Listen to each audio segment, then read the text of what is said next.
Welcome to the intersection of technology, cybersecurity, and society. Welcome to ITSP Magazine. You're listening to a new episode of Stories from Space podcast, where your host, Matthew Williams, examines the history of human spaceflight, the breakthroughs that revolutionized our understanding of the universe and our place in it, and the brave individuals who work tirelessly to advance the frontiers of our understanding. Knowledge is power, now more than ever.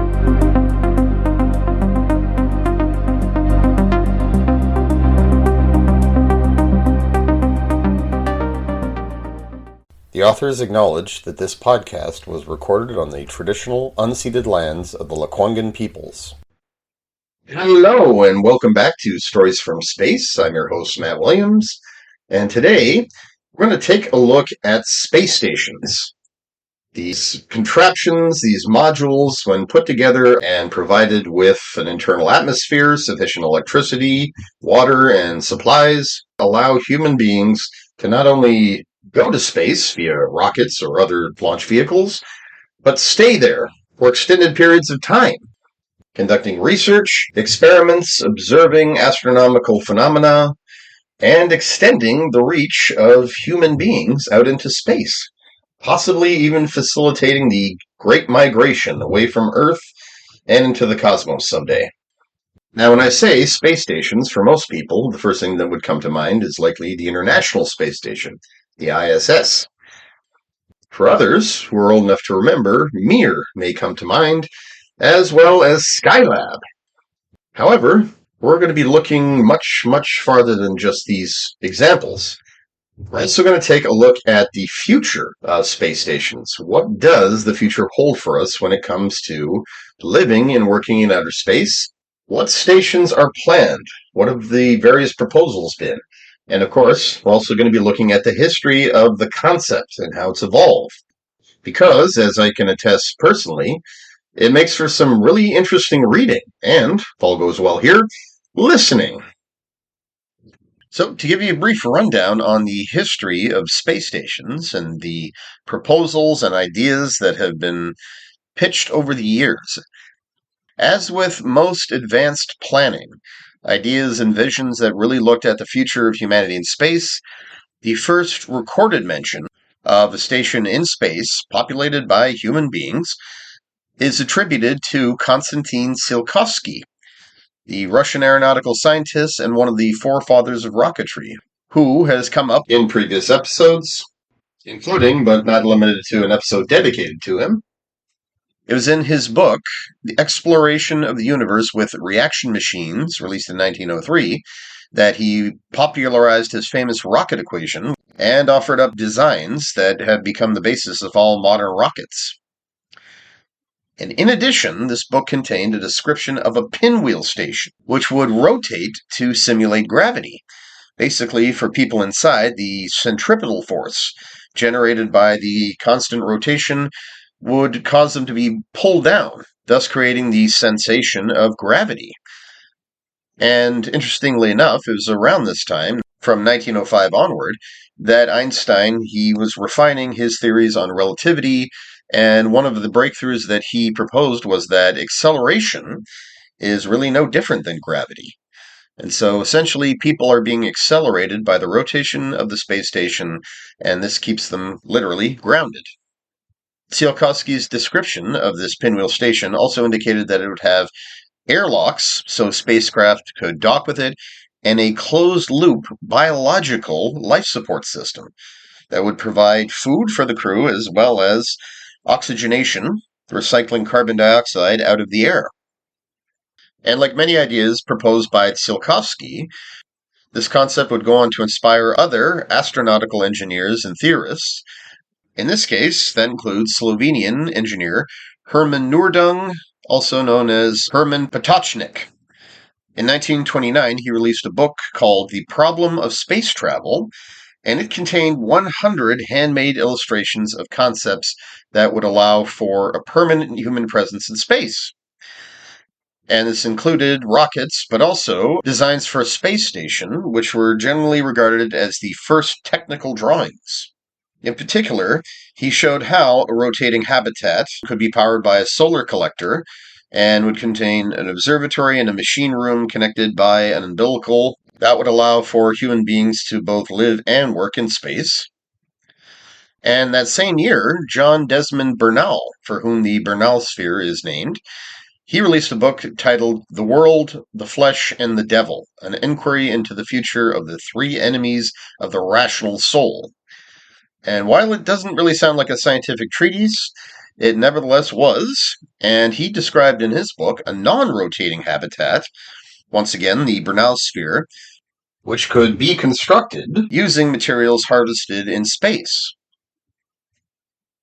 Then, of course, you had Werner von Braun, the German rocket scientist who was vital to the production of the V-2 rocket, and who was recruited to NASA under Operation Paperclip and became a chief advisor in the 1960s, and helped create the rockets that would send the Apollo astronauts to the moon.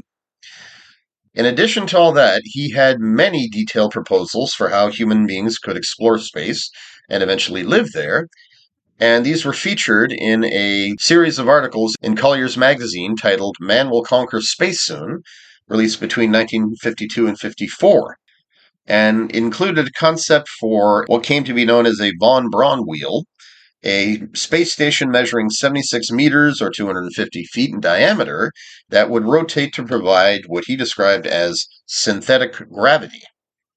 However, it was Gerard K. O'Neill who really broke the bank when, in 1974, as a result of a cooperative study with physics students at Princeton University, where he was a professor, they came up with a concept of what is now known as a O'Neill cylinder.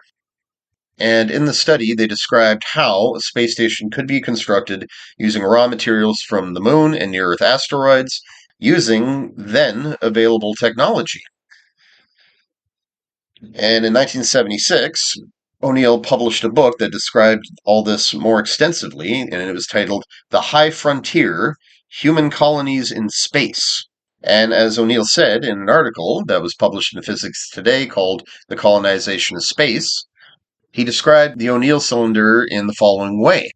It is possible, even with existing technology, if done in the most efficient ways. New methods are needed, but none goes beyond the range of present-day knowledge.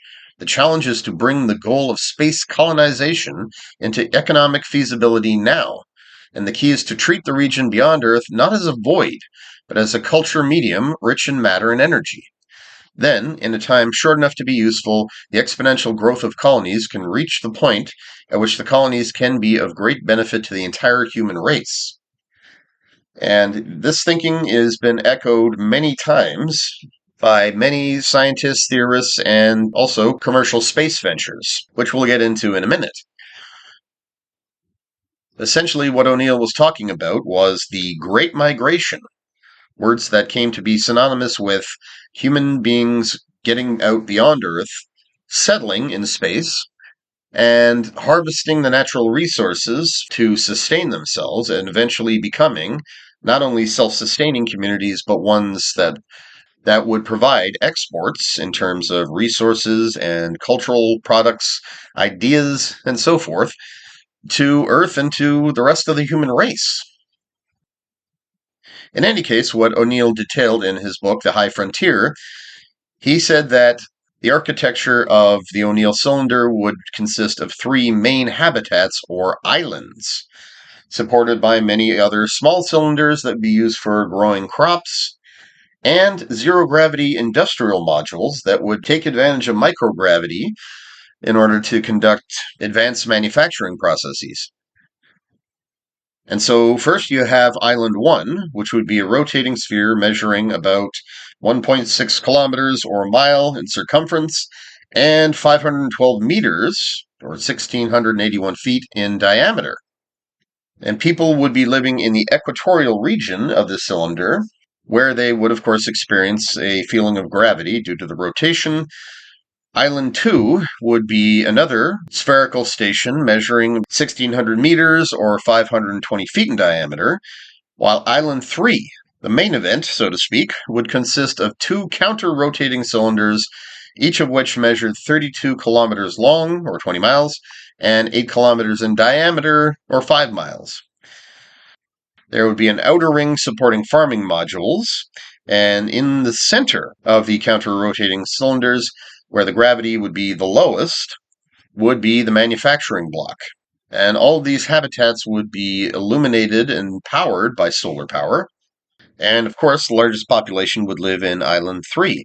And it would be aimed at the sun and rely on solar collectors to provide power, but also have a system of internal adjustable mirrors in order to simulate a day and night cycle. And of these, O'Neill wrote, the cylinder's circumference is divided into 6 regions, 3 valleys, alternating with 3 arrays of windows. By locating 3 light planar mirrors above the windows and pointing the cylinder axes always towards the sun, we can arrange that the valleys will receive natural sunshine, and that the sun will appear motionless in the sky, even though the cylinder is rotated. Varying the mirror angle will give dawn, the slow passage of the sun across the sky during the day, and sunset. The day length, weather, seasonal cycle, and heat balance of the colony can be regulated by the same schedule of mirror angle variation. A large paraboloidal mirror at the end of each cylinder can be collecting solar energy 24 hours a day to run the community's power plant. And finally, you had the concept of the Stanford Torus, which was a scaled-up version of the von Braun wheel that was designed as part of a cooperative study hosted by NASA and Stanford University, known as the NASA Summer Study. And this rotating pinwheel station was specifically designed to house up to 10,000 people in simulated gravity equal to that of Earth. And the detailed drawings, they showed how the interior of the wheel would consist of struts interspaced with long window panels that would allow for natural light, and how the interior would consist of habitats in a natural environment, very much like Earth's, with flora and fauna, thereby providing a natural and bioregenerative life support system for the population.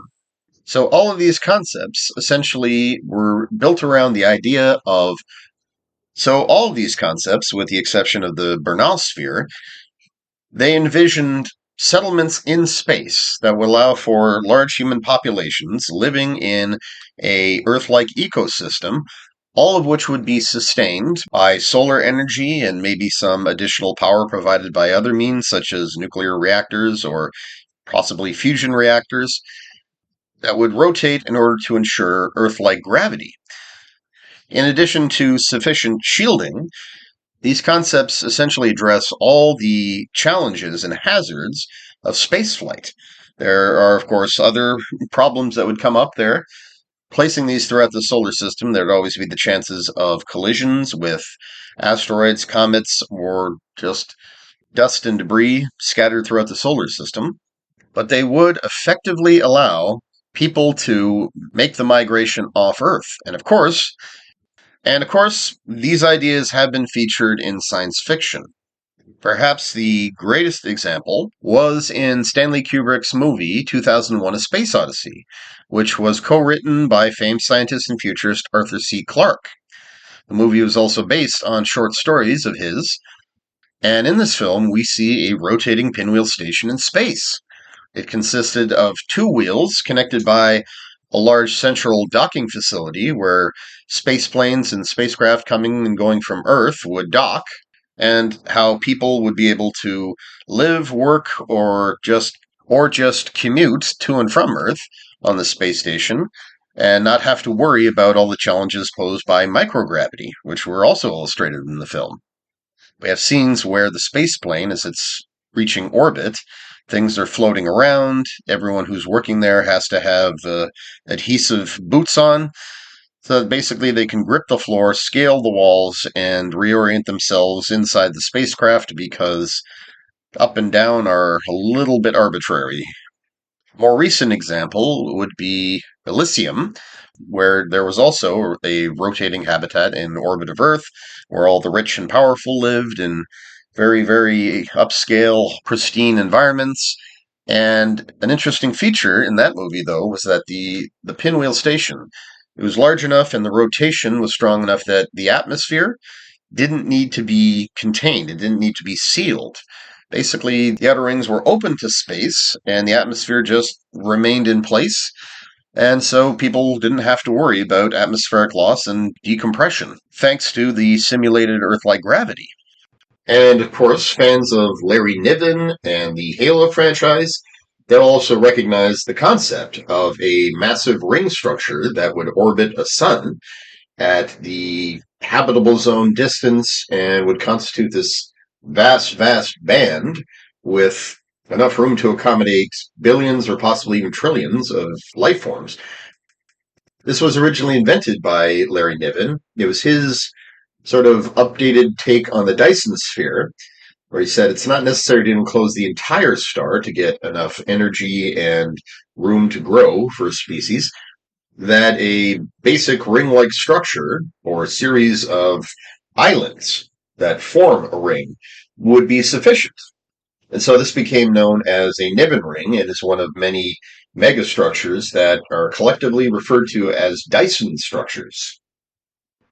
And in much the same way, the rotation of this ring would impart the feeling of gravity to its inhabitants, and it would allow the ring structure to hold on to its atmosphere. And in terms of execution, in terms of what we've seen from the development of space stations, it was in the post-Apollo era that both the Soviets and NASA began to turn to this idea. Essentially, now that the Apollo program had succeeded in sending astronauts to the moon, both nations and their space agencies were interested in developing the technology that would allow for long-duration stays in space. In short, if the space race was all about getting there and getting there first, the post-Apollo era was how do we stay there for longer? And much like the early space race, the Soviets achieved a bit of a lead in this with the deployment of the Salyut space stations. And these were the first modular space stations sent into space, which is to say that you have a series of prefabricated modules, which you then put together in orbit in order to facilitate different types of experiments and astronaut living. And the Salyuts consisted of a single module that could accommodate a crew of 3, and which would be docked with a Soyuz spacecraft and allow for increasingly long stays in space. And the first of these was launched on April 19th, 1971, having seeded the race to the moon to NASA after multiple accidents and delays and failures with their lunar program. The Soviets decided to get an early lead in this respect, and so while NASA would continue with the Apollo program for another year, the Soviets began deploying these single-module space stations.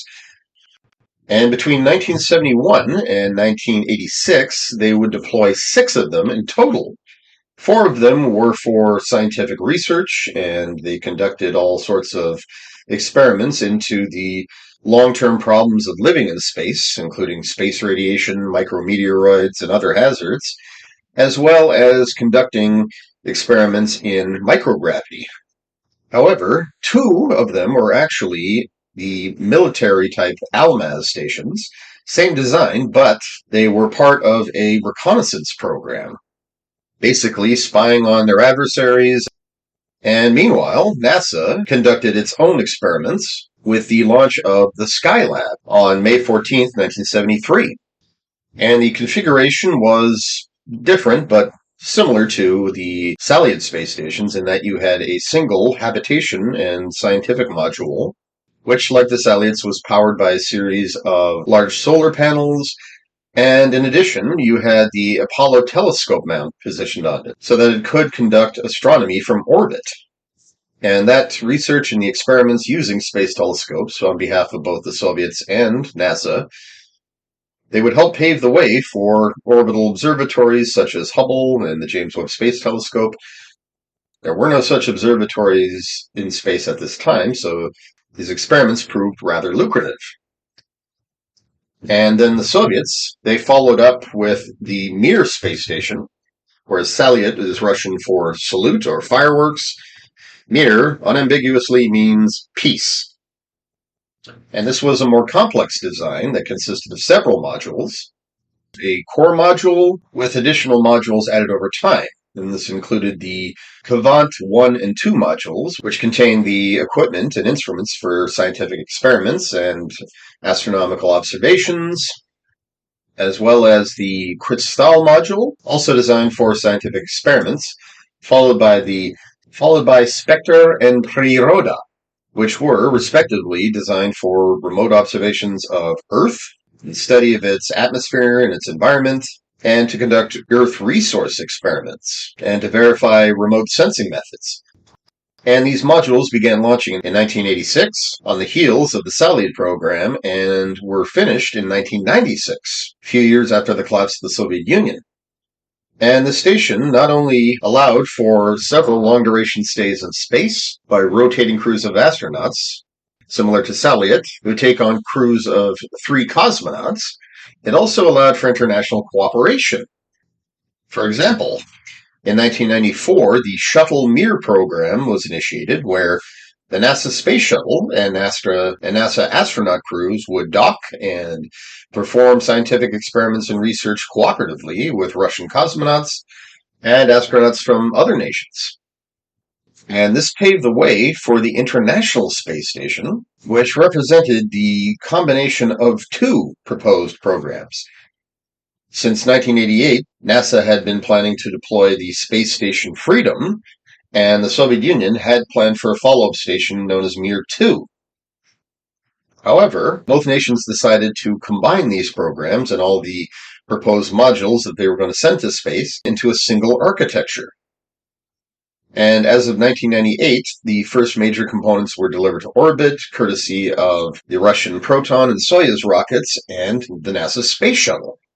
And by 2000, the first crew, the Expedition 1 crew, arrived on the station, and since then, the station has remained continuously occupied for almost 25 years, an anniversary which will be coming up on November 2nd, 2025, and this represents the longest continuous human presence in space, with close to 300 astronauts from 22 countries participating in all the research and experiments that go on there.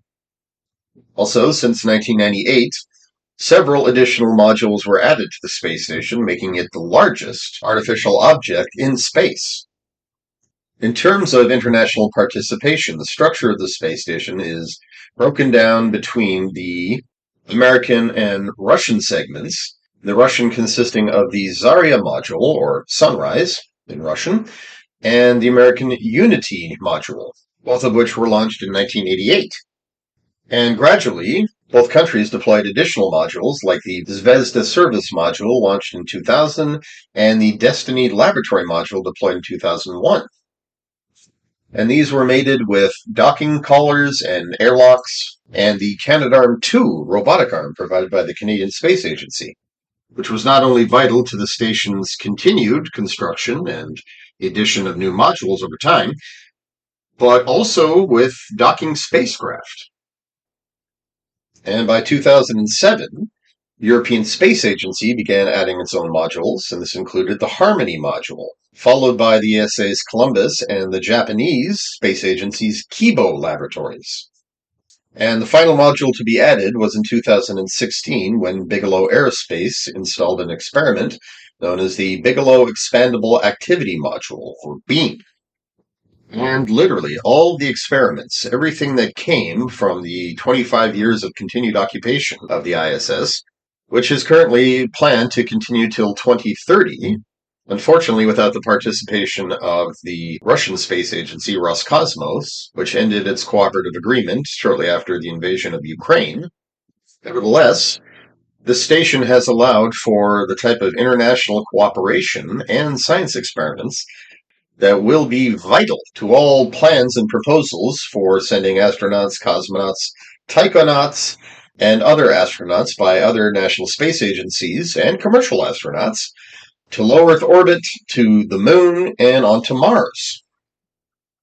And in recent years, with the explosive growth in the commercial space sector, and of course NASA's plans to return astronauts to the Moon, but this time to stay for long periods, and propose missions to Mars, This concept has come up once again, and there are many who extol the virtues of having environments in Earth orbit and beyond that can facilitate human migrations to space and also provide for lucrative research as well as space tourism. Essentially, these ideas are part of the drive to commercialize low Earth orbit, but are also fueled by the notion that human beings will begin to migrate off Earth in this century, and that the best way to ensure that this is sustainable and, of course, cost effective is to have the necessary infrastructure out there that can not only provide for transportation and not requiring that everything be launched from the surface, which is not only expensive, but Earth gravity does make it very, very energy intensive. It takes a lot of fuel, a lot of power in order to put a payload into orbit. And this was something, I should note, that was very realistic about 2001: A Space Odyssey. We see in that movie space planes taking off from Earth, docking with the orbital space station, and then spacecraft transporting people to the moon, and then back again, because lunar gravity, being roughly 16% that of Earth's, makes it much cheaper and much less energy intensive to launch from the lunar surface. And as I said, a lot of this renewed interest in the possibility of space stations and rotation that provides artificial gravity has been inspired by NASA's plans for the future of space exploration. This includes the Moon to Mars mission architecture. As part of this plan, NASA intends to deploy what has come to be known as the Lunar Gateway in orbit around the Moon. It would orbit from pole to pole, known as a halo orbit, and it would facilitate regular trips to the Moon by being the place where ships can dock and crews can take down a reusable lander module. And this module would also serve as a key part of the Artemis base camp. And so it would facilitate stays on the surface for weeks at a time, and it would be paired with a bunch of rover elements, one pressurized, one not pressurized, that would operate on the surface for a few days to a few weeks. And as part of the larger architecture, NASA was also exploring the idea of building a similar space station in orbit of Mars. And this was known as the Mars Base Camp. And here, too, the idea was that the station would facilitate regular trips to Mars by being basically a gateway that the deep space transport, the spacecraft, again, reusable, that would fly between the Moon and Mars, that it could dock with and take on supplies and also provide a fallback location in case astronauts needed to get off the surface because of a major dust storm or a solar event. It would provide adequate radiation shielding, and of course, it would have the same technology used as the ISS to recycle the air and water that is used aboard the station. And yes, it would also be resupplied by the Deep Space Transport, and would also have a reusable lander, the Mars lander, which would take crews down to the surface and serve as their base camp there too, and allow them to blast off again and rejoin the Mars base camp and head on home. And due to the changing budget environment and different priorities by different administrations, as always, it's unclear if the Mars Base Camp and the Deep Space Transport are going to be happening. Ever since 2018 and 2019, respectively, there's been no movement on those plans, no other studies or any real work. All of it has been focused on Artemis and making it to the moon within a reasonable time frame. In addition, in 2010, NASA commissioned a study into the use of rotating wheels in space to provide artificial gravity, and in 2010, this resulted in the Nautilus X concept, which stands for Non-Atmospheric Universal Transport, intended for lengthy United States exploration. And the plan was to mate a rotating wheel segment to the ISS, where crews would sleep in simulated gravity, partial gravity, and to see how this could mitigate the effects of microgravity on astronaut physiology. And the same idea could be mounted onto a spacecraft, and if large enough, it would be able to simulate full Earth gravity, thus accommodating long-term or long-duration space flights. Unfortunately, this project was also canceled due to budget constraints, so there's no indication of when such experiments might be happening or if NASA intends to mount them at all in the near future. In the meantime, China has made significant strides in the development of space station technology with their Tiangong space stations, Tiangong being the Chinese word for heavenly palace. And this program began in 2011 with the deployment of the Tiangong-1 space station, which operated from 2011 to 2018 when it was deorbited. And this was followed up by Tiangong-2, which was launched in 2016 and deorbited in 2019. And these two stations were small by comparison to the current one, and were both test beds for technologies that would be used in the creation of a permanent Tiangong space station, which is the current one. And construction of this station began in 2021 with the deployment of the Tianhe core module, which was followed in 2022 with the launch of the Wentian and Mengtian modules. And consistent with the nomenclature, the names of these modules, Tianhe stands for Harmony of the Heavens, Wentian stands for Quest for the Heavens, and Mengtian stands for Dreaming of the Heavens.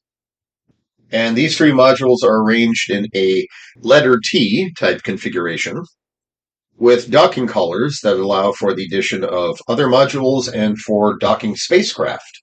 And not long ago, China announced plans to double the space station, so the addition of at least 3 more modules in the coming years, and that they intend for it to be a successor to the ISS when it is deorbited by 2030. Russia has similar plans to make its own space station as a successor to the ISS. However, given the current state of Roscosmos, it's doubtful this will be happening within the foreseeable future. And of course, commercial space, well, it has its own plans for successor stations to the ISS that will facilitate the migration of people to space and the growing, booming space tourism industry that's expected in the coming years. Examples include Bigelow Aerospace. As mentioned, they had tested an experimental inflatable module on the ISS, and they plan to follow that up with all manner of inflatable modules placed in orbit that could be joined together to accommodate expansion and larger crews. Unfortunately, Bigelow was one of the many casualties of the COVID pandemic, and they had to close their doors in 2020. However, the work they did has been picked up by others, as it shows considerable promise. Meanwhile, Blue Origin and the Sierra Nevada Corporation have partnered on a project known as Orbital Reef, and this would be a station in low Earth orbit, which Blue Origin has described as a mixed-use business park. And this was announced in 2021, and there was concept art provided that indicated that the station would be a microgravity environment, that it would be able to accommodate 10 people once fully constructed. And as of March 2022, the station was projected to be operational by 2027. However, this seems like an optimistic timeline, given that the New Glenn rocket, which is going to be integral to the assembly of the space station, it has just recently been tested. However, with that successful test, it is likely the New Glenn will be sending payloads to orbit in the near future, and that this may very well consist of the initial modules. And this will include the Large Integrated Flexible Environment LIFE module and node modules provided by Sierra Space. And they also plan for their Dream Chaser spaceplane, a reusable concept that's been in development for years and has been verified, that this will conduct regular crew and cargo runs to the station. Boeing, meanwhile, has partnered to provide science modules and operational support and maintenance, and to send crews and payloads there using their Starliner spacecraft. while other companies and Arizona State University will also be participating in public outreach and the kinds of scientific research that will be conducted there. In addition, Bezos has been rather vocal about his plans to establish rotating habitats in space, and both the concept art and his descriptions are very much reminiscent of O'Neill cylinders.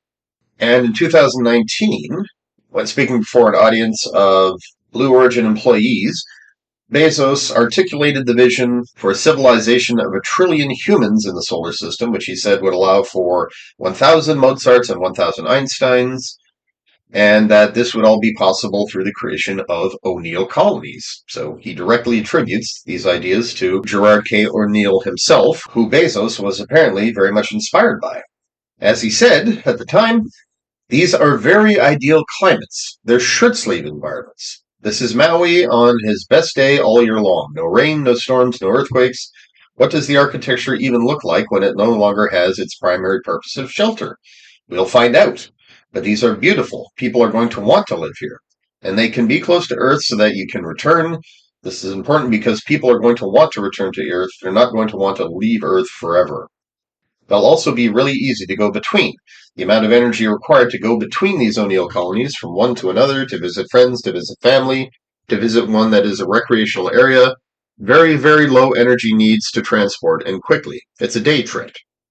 And not long ago, we also had the Gateway Foundation, who began releasing a series of concepts for a gateway station in orbit of Earth, as well as several precursor stations that would test out the technologies and verify them.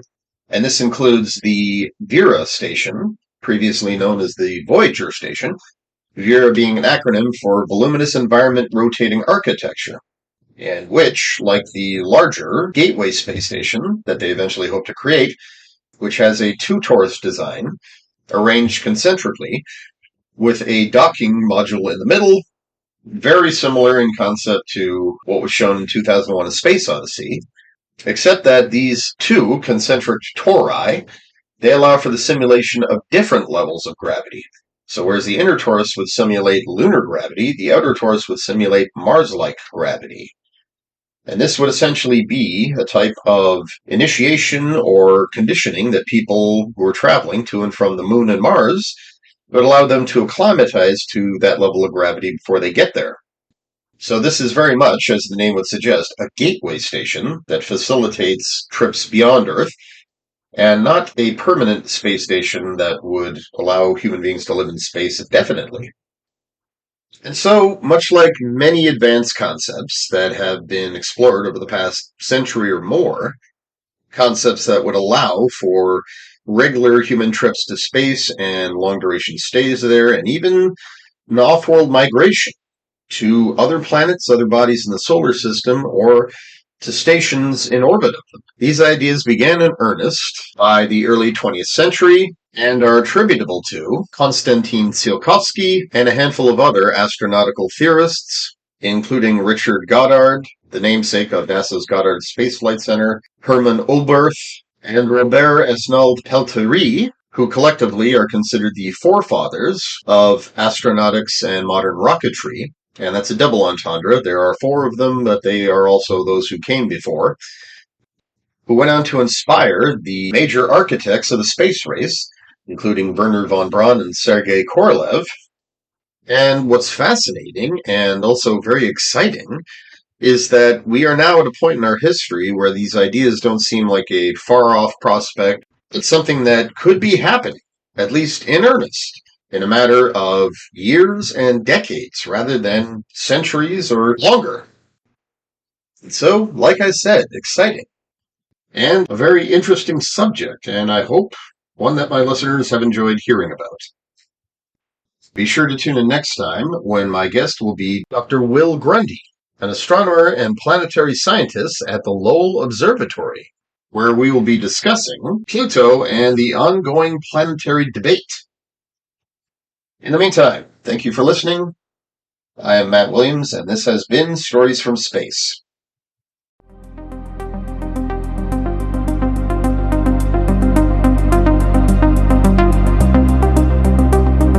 We hope you enjoyed this episode of Stories from Space podcast with Matthew Williams. If you learned something new and this podcast made you think, then share itspmagazine.com with your friends, family, and colleagues. If you represent a company and wish to associate your brand with our conversations, sponsor one or more of our podcast channels. We hope you will come back for more stories and follow us on our journey. You can always find us at the intersection of technology, cybersecurity, and society.